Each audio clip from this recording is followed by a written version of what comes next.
പറഞ്ഞു വന്ന cinema discuss ചെയ്ത ആ ഒരു ടോപ്പിക്ക്, സിനിമയുടെ സബ്ജക്റ്റ് എന്ന് പറയുന്നത് തന്നെ നമ്മുടെ ഈ ലാംഗ്വേജുമായിട്ട് ബന്ധപ്പെട്ടിട്ടുള്ള, അതായത് ഒരു കാലത്ത് ഹിന്ദി എന്ന് പറയുന്ന ഭാഷ ഈ എല്ലാ രാഷ്ട്രഭാഷ എന്നുള്ള നിലയിൽ കൺസിഡർ ചെയ്തുകൊണ്ട്, അങ്ങനെ കൺസിഡർ ചെയ്യാനല്ല, ഇതിനകത്ത് സിനിമയിൽ പറഞ്ഞിരിക്കുന്ന കാര്യങ്ങൾ സംഭവിച്ചിരുന്നതാണെന്നുണ്ടെങ്കിൽ ആ സംഭവങ്ങളെടുത്ത് പോലും ഈ സിനിമ ഒട്ടും നീതി പുലർത്തിയില്ലെന്നാണ് എനിക്ക് കണ്ടപ്പോൾ ഫീൽ ചെയ്തത്.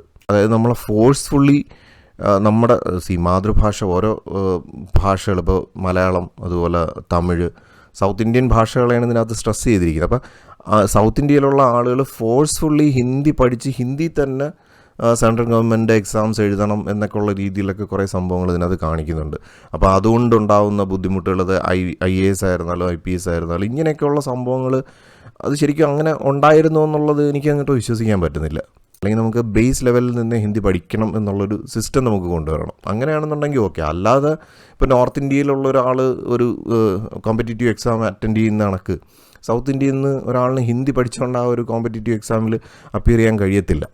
അപ്പോൾ അങ്ങനെയൊക്കെയാണ് ഈ സിനിമ പറഞ്ഞു വയ്ക്കുന്നത്. ഇതിൻ്റെ കഥയിൽ അല്ലെങ്കിൽ ഈ സിനിമയുടെ അകത്ത് ഡിസ്കസ് ചെയ്തിരിക്കുന്നതൊക്കെ ആ രീതിയിലാണ്. അപ്പോൾ അത് ശരിക്കും റിയാലിറ്റിയിൽ അങ്ങനെ ഉണ്ടായിരുന്നോ എന്നുള്ളത് എനിക്ക് ഒട്ടും വിശ്വസിക്കാൻ കഴിയുന്നില്ല. ഇനി വാസ്തവമാണെന്നുള്ളത് എനിക്കറിയത്തില്ല. അങ്ങനെ കുറേ റിയൽ ഇൻസിഡൻസിനെ ബേസ് ചെയ്തിട്ടാണ് സിനിമ ചെയ്തിരിക്കുന്നത്. അപ്പോൾ പറഞ്ഞു വന്നത് GVPയുടെ സംഗീതവും സിനിമയിൽ അങ്ങോട്ട് ഒരു പെർഫെക്റ്റായിട്ട് സിങ്കായിട്ട് എനിക്ക് തോന്നിയില്ല. പിന്നെ ഓവറോൾ ഞാൻ ഈ പറഞ്ഞ കണക്ക് സിനിമയുടെ അടുത്ത് തുടക്കത്തിൽ തന്നെ ഒരു ഗംഭീര ഷോട്ട് കാണിച്ചുകൊണ്ടാണ് തുടങ്ങുന്നത്. അതായത് തുടക്കത്തിൽ പഴയ കാലഘട്ടത്തിലോട്ടങ്ങ് പോയി. പിന്നെ അതിൻ്റെ ഇടയിൽ തന്നെ ഒരു നോൺ ലീനിയർ കൈൻഡ് ഓഫ്, അതായത് ഒരു പർട്ടിക്കുലർ മൊമെൻറ്റിൽ, ഒരു ടൈമിൽ പല സ്ഥലങ്ങളിൽ പല പല ഇൻസിഡൻസ് നടക്കുന്ന രീതിയിൽ ഇങ്ങനെ ട്രാൻസിഷൻ ചെയ്ത് കാണിക്കുമല്ലോ, അതുപോലും അങ്ങോട്ട് അതിൻ്റെ ഒരു പഞ്ചുണ്ടല്ലോ, ആ സാധനമൊന്നും നമുക്ക് ആ സിനിമയിൽ ഒട്ടും അങ്ങോട്ട് കണക്റ്റ് ആവുന്നു. ഞാൻ ശരിക്കും ഇത് ഫസ്റ്റ് ഹാഫ് വരെ എങ്ങനെയെങ്കിലും ഫസ്റ്റ് ഹാഫ് കഴിഞ്ഞപ്പോഴത്തേക്ക് ഇറങ്ങിയാലോ എന്ന് തന്നെ വിചാരിച്ചാണ്. പിന്നെ കയറിപ്പോയില്ലേ സുധാ കൊങ്കറ. ഇനി സെക്കൻഡ് ഹാഫിൽ എന്തെങ്കിലും അവരുടേതായിട്ടുള്ളൊരു കോൺട്രിബ്യൂഷൻ ഉണ്ടാവും എന്നുള്ള വിധത്തിൽ ഇരുന്നതാണ്.